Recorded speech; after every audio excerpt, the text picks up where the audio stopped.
What's going on? What's going on? It is your boy, Smooth Blaze, and I'd like to re-welcome you back to the Blueprint, Alignment of the Spirit to Conquer the Natural, Session 2, Part 2.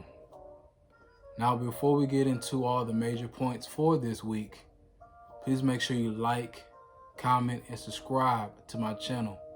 Also, hit that notification bell and select all so you will not miss one video.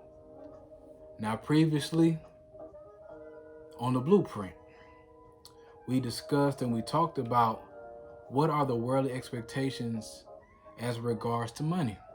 How do we use what God has already given us to make sure that the things are taken care of on a worldly side regarding bills and far as organizational skills.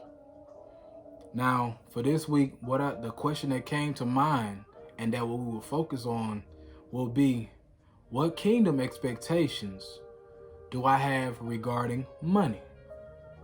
So some examples that I came up with and that I figured out were helping the poor or the homeless with food and shelter. Those are things that you're expected to do within the kingdom, as far as it might not be financial gains, but it's a gain regarding helping life. Donating money to worthy causes to support the community.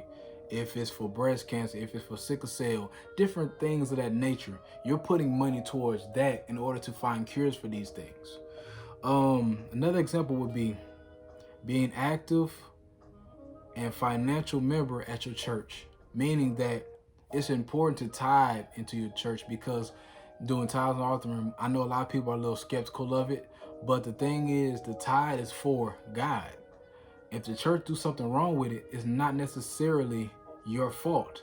It's the church's fault, and God will deal with them accordingly. Offering is really anything extra that you want to give to help out in the community, because your church is supposed to be the blueprint to help people in the community. Example 4. Creating a positive Christian image and standards for others. Meaning, as you go through the life, sometimes you may fall, sometimes you may lack, but you have to give that Christ image within you so people can actually see exactly who Christ is through you. Don't hit them with the book all the time, because a lot of times they don't reach people. Are your actions aligning with your words? Always remember that. So going through all these examples, the word that hits me the most when I thought about all these examples as far as expectations regarding the spiritual or the kingdom, the word obligation sticks out to me. And as I did my research on the definition, the first thing that came to mind was an act or the course of action to which a person is morally or legally bound, a duty or commitment, meaning that we're obligated to give God what is designed for him, no matter what it is, because at the end of the day, he gave us the ability to have a mind and the charisma and the tenacity to go get what we got to go get in this world. So don't forget about giving him what is owed him, which he only asking for 10%. So keep that in mind. So as I reflect over all these things, here are some techniques that I use to keep myself in check, to make sure that I'm following the obligations of the kingdom from a financial perspective. And if you find that some of these are helpful, write them down for yourself. If not, you can just use them as an example of a reference. Number 1, remember who provided for you to make the income, meaning God put that in place and put that mind, your skills and your ability, your spiritual gifts in place so that you can be in this world making the income that you're getting.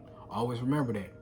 Number 2, God only asks for a small portion of your finances, meaning he don't ask for your whole check.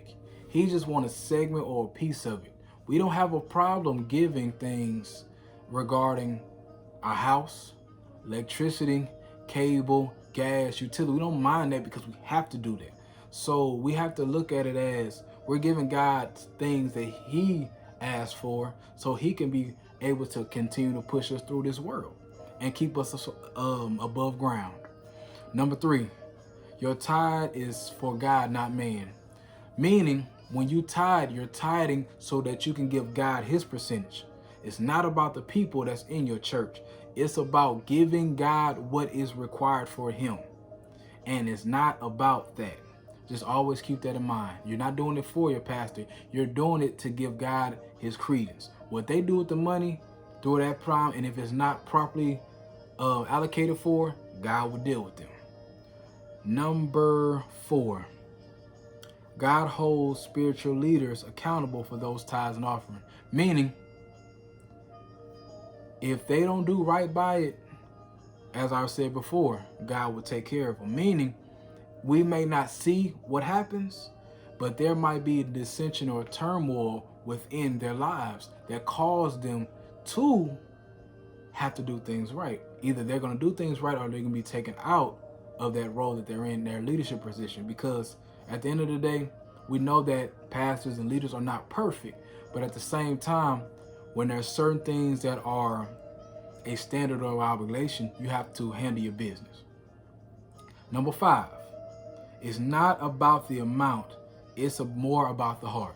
Meaning, if you're struggling and you're not making money like that, whatever you give with your heart, just try your best to give what you can consistently. If it's $10, if it's $5, if it's $20, if you can't really give the money that you really want to give, just give what you can and give it with an open heart, because God looks at your heart, not the exterior.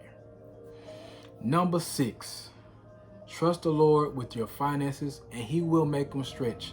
I'm an advocate of that. There's been days and months, especially through COVID, especially through all this stuff, changing jobs, rotating from making this amount of money to getting to this point, maybe going from 45,000 going to 35 or 28,000. Those drastic changes change life. Allow God to lead your path, allow your spirit to lead you so that you trust him with everything else. Why not trust him with your finances? And last but not least, never forget that you cannot receive a blessing if your hands are closed.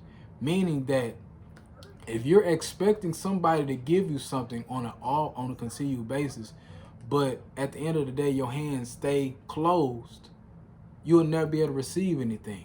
You have to be open to giving to those people that may need. So after reviewing and looking at all these steps that I use in my life in order to get things right, I would just like to take time out and say thank you for just spending time with me, listen to what I got to say, because you don't have to. You're doing this out of kindness of your heart. Shout out to my new subscribers. I've been checking that out too.